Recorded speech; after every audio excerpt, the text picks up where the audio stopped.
One thing my dad said to me that has always stuck with me is, Nora, you don't have to work with anyone you don't want to work with. And so I'm pretty picky. I have to like, the one thing that when I start talking to someone, I'm like, hey, if you don't like me, if you don't like my personality, if you don't like something, don't work with me. I will tell you to work with somebody else because this is going to be a personal relationship. Welcome to Increase the Dosage. This is the show that strips away the facade of fake entrepreneurship. It removes the glamour, comes from the trenches, and provides the naked conversations, war stories, lessons learned, and the tools and tricks used by the successful entrepreneurs who overcame their challenges to achieve new growth so that you can too. Now, for your weekly shot of entrepreneurial adrenaline, here is your host, serial entrepreneur, and venture catalyst, Chris J. Snook. Welcome back, everybody. Chris J. Snook with another episode of Increase the Dosage, your weekly shot of adrenaline, all things entrepreneurial. And today I'm excited to welcome my guest, Nora Snelling, to the broadcast. And Nora, welcome. Thank you. Thanks for having me on. I'm excited. Yeah, well, it's good to reconnect with you. We actually met, I can't even remember now, maybe 3 years ago, somewhere in there we met. And you were working in a corporate gig at the time and selling private jets to people or something. And we kind of got to know each other and you met a strapping young man somewhere in that process. And now you're married and now you're having a kid and now you're building a business, traveling all over the world. Live Rich Project is a thing. So I'm just excited to catch up and figure out how the heck you went from jets to what you're doing today, and we'll walk the audience through it because I know a lot of people that listen to this show are digital nomads or location business entrepreneurs and doing anywhere from several $100,000 a year to several dozen million a year in revenue and don't really fit the box of the system and are sharing war stories. And so I thought it'd be cool to just talk about your path and where you're at today and what's worked and what hasn't and where you're heading tomorrow. So again, we'll just dive right in. So what is your path? Like, how did you first become aware, if you ever did? Like, was there any moment in time where you realized I'm an entrepreneur, or did you not call it that? Like, tell us how you kind of got here. I think I've always been kind of an outlier. Just, when I was 4 years old, I used to sell rocks on the side of the road. And I know I was like a cute little kid. People bought it probably because I was cute. But I mean, I always, no matter what I did, I had some kind of side hustle, and I'm still kind of waiting. Yeah. 4 years old finding rocks is definitely like, I didn't start selling stuff when I was 4. So that's definitely got some DNA in it. Why rocks, by the way? Easy to get my hands on. I used to sell my mom's stuff too, like masking tape. I sold some train tickets she bought. Like, she's like, Nora, where's my masking tape? And I was like, I sold it. So I started young. I've always been, kind of the salesperson just because I like a challenge. It's fun. And I'm still kind of waiting for you to buy a jet. So I haven't,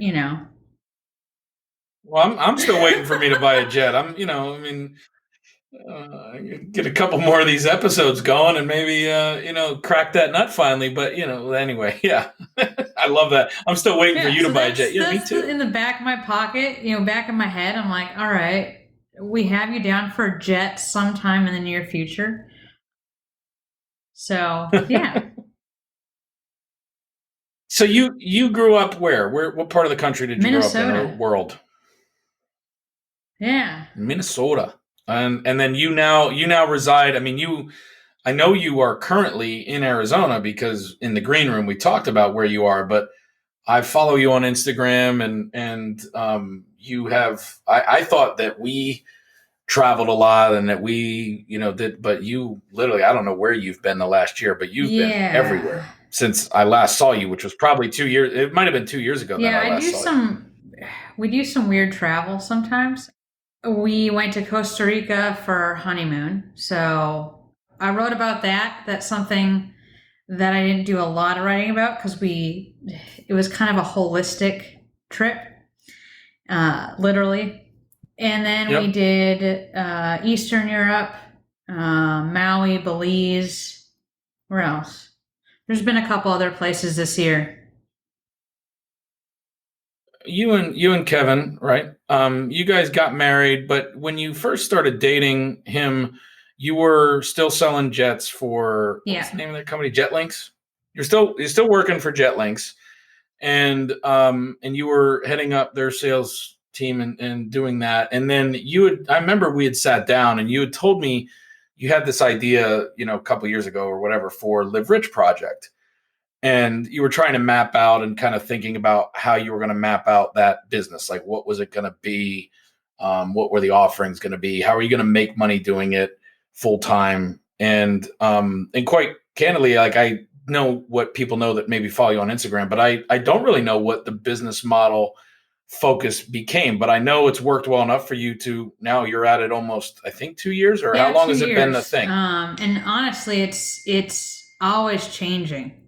So it took me. Yeah, I mean, I'm still tweaking it, and I think that's something that everybody does. I'm sure sure. you do the same thing with your businesses. Is you're always tweaking things and changing things, especially when you start to get to know your clientele and what you really reverberate with the personality and stuff like that. Yeah. So I have it down now. I think.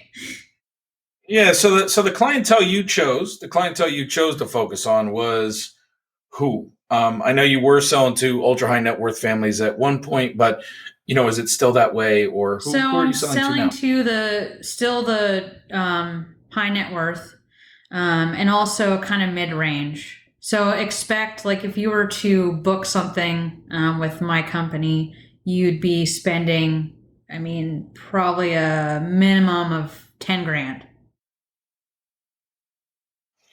And so if I come to Live Rich Project, what I'm coming to you for is like a boutique travel experience. I may be coming to you for some corporate stuff, like maybe I'm doing an event, or I'm trying to entertain clients and I want to do something special, but I don't have that person who's going to concierge me through and essentially project manage me through that whole process. And is that something that you do? And so tell us about kind of the mix of services, maybe from a what's been the thing that the market has responded most to? Is it the private kind of travel concierge person, or is it the corporate It's a stuff, mix or is of it a mix of both. both? And the whole thing is, to me, is experience, something that speaks to your soul. So the travel part of it is, anybody can travel, right? I mean, you can get on an airplane and you can go see things, and you come home and you're like, oh, great, I went and saw the Leaning Tower of Pisa.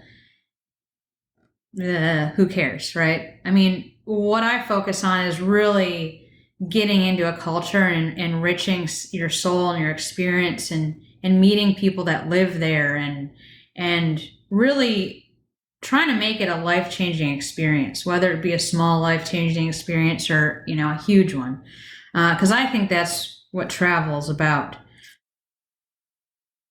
That was something that you essentially love to do personally. Because I remember you and Kevin, when you guys were dating or first met. I mean, he was a traveler. Like, you guys had this thing where doing exactly what you said, not getting paid to do it, but doing what you said was kind of something that was important. It was a value that you shared, if I remember right. And so it was kind of a lifestyle you consumed, right, on one hand. And so fair enough to say that Live Rich Project was kind of this personal thing that you were doing for Nora, and that also became this thing where it was like, wait a minute, like, I want to turn this into my business, because I don't want to have to do this only when I can. And I also think there's a market for people, even if it's a niche market, that I could serve. So what if I could have both? Is that kind of the genesis of Live Rich Project as a business, not just as a Yeah, definitely. idea? I mean, when I go and travel and see tourists, not travelers, I call them, I get kind of upset because I'm like, you're really wasting this really cool time you have, Yeah. and you're eating cheeseburgers in Italy. That to me just makes me crazy. So I've learned a lot in the private jet industry. I've done it for 13 years. And I still advise in the private jet industry, and I've learned so much about what it really means to enjoy life and enjoy the moment and enjoy travel through my clients. And on the flip side of that, there's people that are multimillionaires and billionaires who still don't get it. So that's kind of what inspired me, is being able to really live in the moment when you're traveling, because it's hard to live in the moment when you're at home or working, things like that. So at least you have that building block in travel. So I think that especially in the, I would say Gen Y, Gen Z, market of entrepreneurial type people, and I'm not limiting it to that. I think everyone kind of now probably values experiences over stuff, more so than ever. And I think all these platforms, whether it be Airbnb or everything that we already know of that's out there, VRBO, all these things that have kind of allowed people to do what they couldn't do before, right? Which is even temporarily live somewhere or truly Yeah. travel, to use your vernacular. But I think that the idea of actually having this be a business, and all the Instagram folks that are travel influencers, right?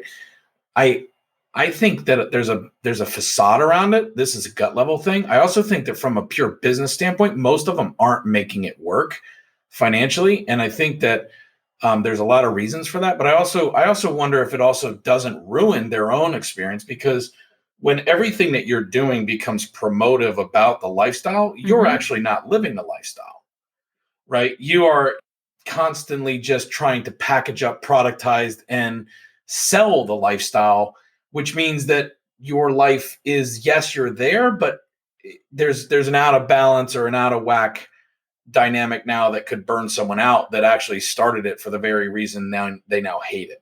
How do you balance that, or how do you avoid that for those who are maybe thinking about or already doing similar related stuff where they are using travel as part of their offering or their own experience, but it's becoming a job to keep up with it all? Like, what have you struggled with, I Well, guess, I if mean, it anything? goes back to just, I think, practice what you preach. So if you look at my Instagram, you'll see a couple instances where I say, "Hey, this is what I'm doing, but I'm putting my phone away." And you just have to come and experience it for yourself. So the last one, for instance, was a luau in Maui. I took a picture of Kevin and I said, "Hey, we're enjoying ourselves. I'm putting the phone away." I think it's just really practicing what you preach, because I don't want to be behind a phone. I don't want to be behind a camera. I think that being able to say, "Hey, this was a great experience, go experience it for yourself," and not showing pictures, I think that speaks a lot. So then talk about your go to market strategy, because I think most people have used, and you're using it as well, but you're saying practice what you preach, which I think is key, and is always kind of, just if nothing else, a self reminder that I've got to enjoy this too, or I'm missing the whole point of building this business. But that still means you need a go to market strategy. So if my go to market strategy is I've got to attract people to me to hire my firm, in your case, to package up and create the ultimate experience and deliver it to them, and I've got revenue streams that may come from a mix of fees from the client direct for doing that, as well as overrides or kickbacks from commissions from my network partners, whether it be the airlines or whoever. How do you get So leads? I think I'm a little old school, because most of my work comes from referrals. I've just made so many relationships in the last 13 years, as far as private jets and people in those industries. Right now, I'm really taking referrals. I've had maybe two or three just random calls, and I've done two of the bookings, and I've said no to another. So my big thing is relationships. You have to like me, and I have to like you. So I might be a little old school. Well, I think that's fine. I think, what I was asking was a question that was direct about what is your go to market strategy, and your funnel strategy, and how do you do that in a world that is primarily leaning on visual Instagram related stuff, and maybe even ad spend to generate interest. You're not really using Instagram or some of these platforms that are typical for what you do for that purpose. That's not where you get clients, meaning you may get clients there, maybe, but that's not what the purpose of it is for you, it sounds like. it's more about you spent 13 years not building this business, meaning like 13 years just serving clients and selling them as part of a corporation, and you built credibility and built relationships in the industry, and you worked for, your way up through. And then when you spun out a new business, you didn't go into a different vertical. You basically went somewhere where you could leverage those relationships and provide them something new like that you said, control. Right? It's a niche. So I'm very hands-on. I work with people who are actually in the area they're traveling to. So if you're traveling to South Africa, I'm working with somebody on the ground there. So it's very high touch. It's very personalized. It's not just, hey, travel here and you're kind of on your own. And I don't, a lot of people from Instagram, Facebook, they'll contact me and say, hey, what's the best deal I can get? What are the cheap? And I'm like, that's not what I do. It's very high touch. It's all about quality. It's, it's not about price. So what are some of you can tackle these in whatever order comes to mind, but talk to us about some of the mistakes you've made building this business and what they cost you, either emotionally, financially, whatever. And what did you learn from it? And then the other side of it could be like, what are some of the things you see for the future, or the questions you have about where to take the business in the future, even if right now it's just, going great and it's going to allow you to do the things you want to do both personally and professionally without changing it. Talk a little bit about, I guess, your vision of kind of maybe where you want it to be 3 to 5 years from now, or if that's even relevant. So answer those in any order, but let's talk a little bit about what you learned and things you would do different next time, and that kind of stuff. I think I've done everything wrong, but it's a learning process. I spent a lot of time on the logo. I spent a lot of time on the name. I probably wasted a year doing that because I wanted it to be perfect. And in reality, your business is never going to be perfect, right? I did bring on a partner for a little bit who was dishonest. So my takeaway from that is never have a partner. Well, what did you bring the partner on for? Was it to capitalize stuff, or was it for marketing? What was the partner? So he was running some events for me. He was in the culinary arts field, and I had him take on a bunch of stuff that I didn't want to take on. And he was supposed to have the more expertise on that, but he ended up kind of, I don't know what the right word would be, screwing me out of some money and stuff like that. So it's just one of those things that I should have learned a long time ago, because my dad owned a business for 35 years, and he had partners who did the same thing, and they were family. So my takeaway from that is not to have a partner. Yeah. Well, I think I would say I get that, and I think a lot of people that have had issues on partners listening to this could probably resonate that and nod and say, yeah. Over almost 20 years now, I have lost $3.5 million and whatever change over 3 different specific instances, and they were all related to some failure of the partner relationship or some toxicity of the partner relationship.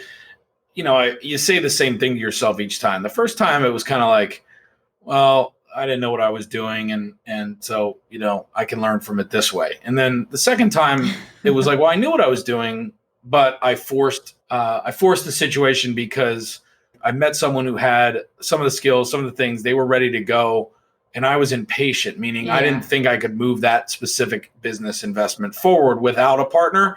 And instead of not moving it forward, I moved it forward, and then it came back and bit us. And there were gut level things. And then the third time it was kind of like, you totally get blindsided, and you have the thing where you go, wow, I treated that like family. And somewhere along the line, communication got misaligned, and I didn't catch it, and I didn't see it. And then there was an opportunity to get out literally without any pain when they quit, but I convinced them to come back in, and then 3 months later they sued me and cost me $250,000, and it's my fault.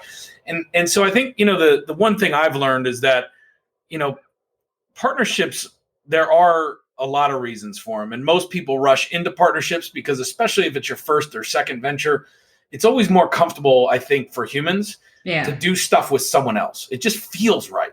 It's kind of like it's part of our programming that's maybe not entrepreneurial, because the entrepreneurial side of us is like, dude, I'm poor, I'll sell rocks, right? Like that's the that's the entrepreneur. The other side of us that's been programmed, to live in society and adopt all these other paradigms that people have put on us that have jobs or this or that, or, that we see on TV. It's like, oh no, I'm going to go leap, but I need to drag someone with me in case I die. It'd be better to die alone, not alone. Right. Like or it'd be better to succeed with this. And I think it's not a binary thing. I mean, I think what you take away from it is, what did I do in that partnership that ignored red flags? Where did I not communicate? Where did I, not have clear lines of what I will and will not accept as what's okay in my business, right? And if you can learn from that, then you can partner better the next time. And then you'll screw up something else, or you'll discover something else. But, some of the most successful entrepreneurs that I've had on the show and everything else have had partnerships that have lasted 10, 15, 20 years. And, the team dynamic of it for certain businesses is part of the only way that it works. So if you're going to be a solopreneur, then you don't need to partner. And if you can make the living you want and you don't really want to scale it huge, then you probably don't need a partner. And so again, it comes down to, I think, what am I trying to build this business for? What is I'm actually trying to achieve? Because most people think I'm building a business to go get rich, but they don't even know what that means. Yeah. They haven't defined what rich means to them. That's why I like the brand that you have, because Live Rich Project is kind of this confluence of, it's a project, meaning it's ongoing and it never ends. Living rich means it's not just about money, because we know plenty of people with money out the eyeballs that are miserable, right? So, but it's also not about not having money, because it sucks to fly coach if you could fly in a private jet. It's right. Like, so in other words, you are really tapping into this need set of, and this kind of open-ended question of, what does it even mean to live a rich life? But I think there's a whole spiritual component of that too, where each individual needs to define what that even means on an individual basis, including you. I mean, living rich is not, it's not, oh, I'm going to be rich if I live like a rich person, so I have to go buy a Ferrari, and I need to go buy nice clothes, and I need to do this and this. I mean, I've heard people talk like that. Well, I'm going to act rich, so then I'll become rich. That's not the mindset. I think the mindset of being rich is more of, investing in yourself, investing in your family, investing in your passions, and giving too, and really living in the moment. I mean, just from what I've learned from my clients, it's, you would never know they were rich. They don't really drive the Ferraris, and you can't tell. So, but they're always smiling, and they're always enjoying life, and they're kind, and they're compassionate, and they're giving. So to me, that's a huge aspect of when I do this travel for other people, is I kind of build that aspect into it. But yeah, no, the happiness as the outcome is the outcome, and everyone defines that differently, but we all know exactly what it is when you see it, right? And there's a you don't have to use words. When someone's happy, you can tell. And it has nothing to do with what they do or don't have. You can see it on their face, you can see it in their posture. And when someone's not happy, they could be showing up in a train of Rolls Royces and have the most beautiful partner and kids and everything that is the trappings of happiness and wealth by the picture we all have, and yet you can tell immediately they're not happy. And so what you're saying and what you're trying to live into for your clients, but also it sounds like the journey of your own business growth is, how do I stay happy, and how do I deliver that to myself, and then make that the product that I'm helping others untap as well. So you partnered wrong. What was another mistake you made? You spent too much time making the logo perfect before you launched. You partnered wrong, and maybe even for the wrong reasons.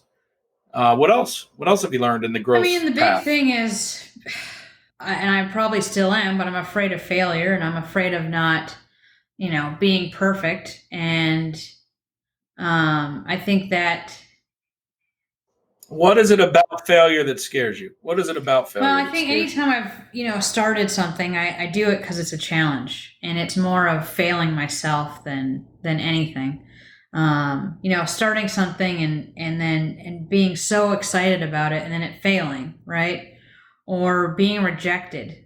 And I think those are things that everybody's afraid of is being rejected, failing. But the more I do it, the more I get rejected, and the more I fail, the more I kind of like it. I don't know if that makes sense. Well, and I think that's no. Well, I think it tells us a lot about not just you, but the DNA. We talk about this with startup drugs, and the whole community is this that we're addicted to this game, right? We're addicted to starting up. We're addicted to the challenge. However you want to phrase it, you use the word challenge, so we'll use that today. If it's not challenging, you're not even interested, and yet you sit there and you fear failing, to use your words, which I'm assuming means that you can't meet the challenge and beat it. You're fearing rejection, which means that you'll be laughed at by other people for trying or for what you're attempting to package up and say is good. And yet, that's also what makes it challenging because you are ultimately trying to get this person because the salesperson in you, which is, innate, it seems like, since four at least, the salesperson in you actually likes the objection because it forces you to come Yeah. up with a way to convince them. And so, yeah, you're kind of like the thing you're afraid of is the very thing you need It's to weird, even right? be interested. It doesn't make sense. And I think I've spent a lot of time because if I don't know something, I ignore it. Right. So another thing would be I'm not great at technology. I mean, trying to build a website and explain to somebody what I want it to look like, I've always had an issue with that. And so I just I'm just going to ignore that, or I'll make a list of all these things I need to do, but I don't know how to go about doing them. So I just don't do them. So that's something that leads to, that failure and that rejection. And then you're like so overwhelmed by it that you kind of stop doing it. So that happened early on. And I still get stuck there once in a while. I don't know if you've ever felt that way. Well, what's interesting? Of course, I mean, I think everybody has. I think what's interesting about what you just said is like I've seen different kinds of entrepreneurs that meet all aspects of the spectrum of like going down the wrong rabbit hole or ignoring stuff. But what's interesting is you can continue to build a business without any of that stuff. Now, we could argue and we could throw data and we could throw all kinds of things at you that show you that your business could be doing 3x what it's doing right now, profitability wise, revenue wise, client wise, without you working harder if you were willing to understand how to leverage some of those things you ignore. At the same time, I know a lot of entrepreneurs that fail financially, meaning they're losing money. They're not able to do this. They're constantly stressed. They have to quit and go back and get a job because when they see the thing that is the technology thing or the thing that is on a to-do list they don't know, instead of focusing on the core business, which is, can I still get someone who needs what I do to transact with me, whether I'm doing it with a pen and paper or whether I'm doing it with the most fancy, digital marketing campaign ever invented that makes Gary Vee look like a Luddite. Like they go down these rabbit holes of learning stuff that has nothing to do with getting a customer. And so they get Yeah. distracted in the wrong way. And I think ultimately all roads lead to the same place. All roads lead to self-awareness of what you can do, what you can't do. All roads lead to new skill development, new lessons. And if you do it long enough, all roads eventually lead to success because you basically just eliminate everything that doesn't lead to success through trial and error. So ignoring is maybe a good strategy to get to a certain level. It only harms you really like once you are at the point Yeah, where I you're think trying the to scale. biggest thing is for me was saying, okay, I'm not good at this because I can't be good at everything. So I'm going to hire somebody else to do it. And so that's what I ended up doing with a lot of different things. Another one is it did take a while because, and it's still, I'm still in progression, but I don't spend money I don't have. So I mean, yeah, you want to charge me 10 grand for a new website or something. Well, I'm not going to do it until I have that 10 grand in cash. So that's something that I live by, and I Mm. don't spend money I don't have. Which is actually really interesting. It's an interesting thing that you have that, given that you are such a sales oriented entrepreneur. And I say that because I have been in multiple years and multiple times, and even a weakness that I have to manage today and put process around. I am not a guy that like spends wastefully, but I am so good at when I'm convinced I have a solution for the market. I don't care if it's one of our technology businesses, if it's an event thing. I like we've got different stuff in the portfolio, right? But when I'm convinced that I've got something that meets a need and I know the customer set is willing to pay for it, I am guilty of breaking that law. Like where I'll go, oh, 10 grand for a website. Okay, no, we don't have it, but where can I go get it? And then I'm like, oh, I could go sell that person and they'll probably close within the next 2 weeks. So I'll sign the contract thinking I'm going to go close the deal. And sometimes it works out, sometimes it doesn't. More often than not, it doesn't happen in the 2 weeks. And, 20 years in, you go, well, 2 weeks is always 2 months. So I'm going to hedge it. The point is that I've gotten over my skis numerous times. And I know plenty of entrepreneurs that when things are going well and cash is rolling in, they start Mm-hmm. to invest in more things, whether it's other websites or other businesses. And the sales driven entrepreneur that you are and that I am, um, typically does the opposite. Typically, they do without it being like gambling in their mind. They're just so self reliant that they out predict the market or they get over their skis sometimes by spending the money. And the discipline is doing what you just said you kind of do innately. So it's a really good habit to not spend what you don't have. I mean, because it's It's a not always discipline. been like that. So that's a lesson I've Okay. learned. All right. But especially with sales. So when you're depending on a sale and you need money because you've spent it already, you get a little desperate, and then you start selling to people that you shouldn't be Yep. selling to, and it just it Yep. never works out. It never works out. And then you have headaches that you shouldn't have. And then you're in conversations you don't want to be on. And then you're paying Yeah. lawyers you don't want to pay because you could have just waited. And I think everyone who's a sales driven, like first entrepreneur that came up through that kind of DNA, like you did, or like I did, is all nodding, going, yep, yep, yep, done that, done that, done that too many times. Not going to do that again. And so I think that's that. It's just a lesson that is a real one, and anyone's probably gone through that. What excites you most, but scares you most about the future of this business? Let's say this next 12 months, like what's on the top of your mind next 12 months? This is working. You guys have got it to a point where it's a thing, and now you're building it and you're kind of doing your thing. But what's got you excited and nervous or uncertain? What are you kind Well, of thinking honestly, about? I'm just thinking about this baby that's coming. So I haven't, I mean, that's a big thing for me. It's also nice because I get to stay home and work from home with my baby. But the Yep. biggest thing for me is just, I guess, getting more clientele that my product speaks to. Because I'm pretty Hmm. picky with who I work with. One thing my dad said to me that has always stuck with me is, Nora, you don't have to work with anyone you don't want to work with. And so I'm pretty picky. I have to like the one thing that when I start Yeah. talking to someone, I'm like, hey, if you don't like me, if you don't like my personality, if you don't like something, don't work with me. I will tell you to work with somebody else because this is going to be a personal relationship. I want to know about you. I want to know about your kids. I want to know about Yeah. these things so that I can personalize this.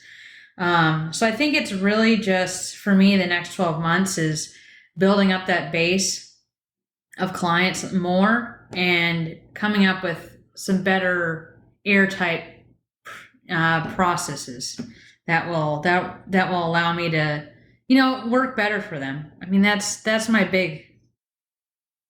It's really interesting. I mean, it's exciting to. I know you're only a couple weeks away from your due date, and I wanted you on the show now for that reason. I think there's just so many people out there that are trying to find people they can relate to that are on a similar path, and And, this people do have families, and some aren't able to, and, but they do work with their spouses or their significant others, or they do have kids, or they do want to, travel the world and run a digital business or some business that is, oriented around location neutral. And they want to do it with their family, but there's all these different pressures, and there's all these different constraints. And then they want to have a business that, is reliable and stable, but that is growing, meaning adding new clients to the funnel, but that feels personal. And so I think you're touching on a lot of things that people in the audience, or a segment of the audience are really going to resonate with, because these are ongoing challenges and questions. One thing I know you'll probably agree with, but maybe put your own flavor on, is I've always hated the term where people say it's not personal, it's business. Like that has always bugged the living shit out of me. And the main reason it bugs me is because I've always, and not by design, I think just by the way it rolls out of me, I've always been, and Brienne's been this way too, our business is nothing more than an expression of our creativity, or our like what we're into, or what we're getting excited about. And so there's this very personal DNA to it. And then how we show up and how we do things is personal. And so to me, that it's not, I get it. You're making a business decision, but how you make that decision is still impacting people. And I know there's a whole group of folks that say, no, don't have any problem with that. And this isn't about being too light or too, it's just the fact that, there's different kinds of entrepreneurs, and figuring out what kind you are is important, because if you are someone who, like yourself, is got to have a product where you get to know these people and you're invested in them emotionally to deliver the service that you're offering them, then you've got to be choosy there, because it's an investment of emotion, and that is going to sting when it doesn't go well. I totally agree with you with the whole, it's business, not personal. To me, it's very personal. I take it, going back to my private jet clients, I take everything very personal.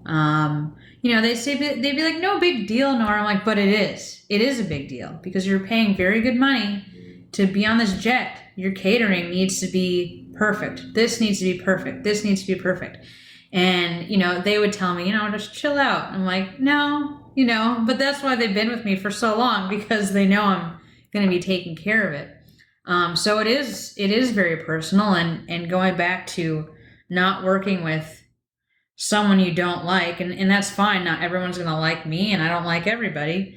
I'm not going to put that much effort into it if I don't really like you and if you're a jerk, So it's yeah.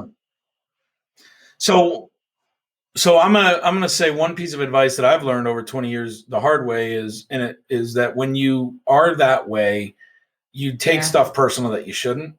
And there is a balance of being able to not let, especially in the world of social media where haters and trolls and everybody hang out on every feed they can, it stops a lot of people. You were worried about perfection around your logo, probably just for your own personal reasons, not for what other people thought about it.